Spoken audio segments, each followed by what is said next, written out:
Joan was out of the station now, walking briskly uphill along the dark road, keeping to the tarmac rather than the pavement, glancing back again and again at the fading station lights.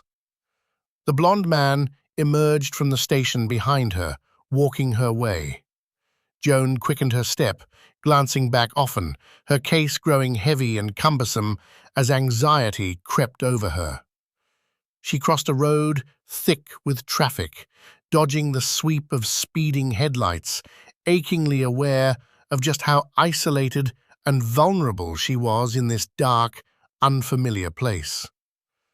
As she stepped onto the pavement, a car's headlights swept past and momentarily blinded her.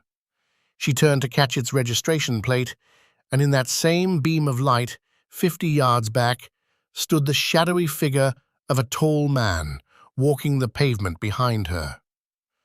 There was an intense beauty in the vulnerability in Joan's eyes as her polished heels clicked against the pavement in the stark, shadowy moonlight. But there was strength there too, a quiet resilience. Joan reached the big house at last.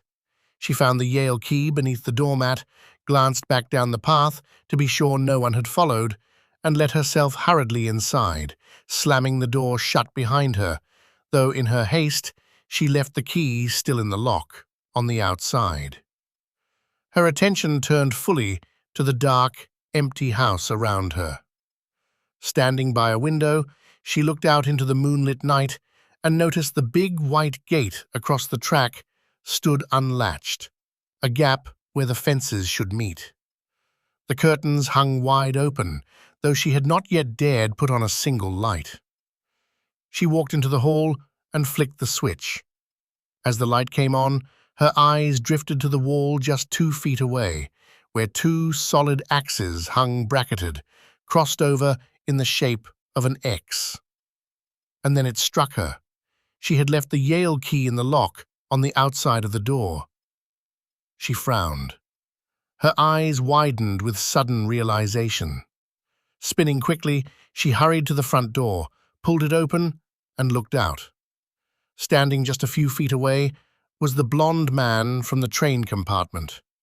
He smiled gently and nodded a greeting, stretching out his hand until his palm nearly touched her face. Joan bared her teeth and let out a high-pitched scream of terror as the shadow of his hand fell across her. The next morning was cold, but bright and sunny.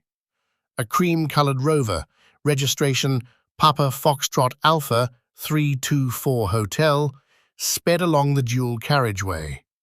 Inside, a middle-class couple in their mid to late 30s chatted easily, Jeff Hunt at the wheel, his wife Susan beside him in a big fur coat, her fringe neat, her eyeshadow a subtle, pale blue. "She'll be furious, absolutely furious," Susan declared, a touch theatrically, glancing over to gauge her husband's reaction.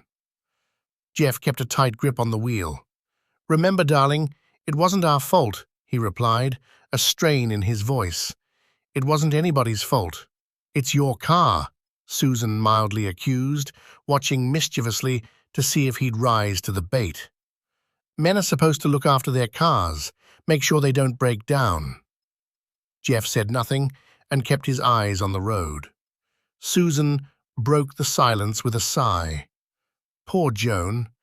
We were supposed to meet her last night, but now look at it." She glanced at her watch. It's tomorrow." "She probably made herself some supper and went quietly to bed," Jeff said reassuringly. "But I had to sit by the roadside and freeze all night," Susan pouted. "Just who are you worried about, Joan? Or yourself?" Jeff smirked. "Both of us, of course," she conceded, letting him have the last word. "It was all play acting.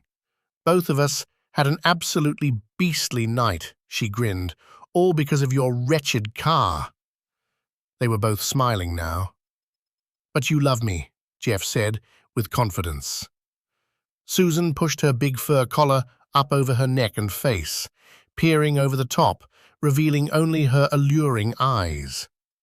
"Maybe," she said.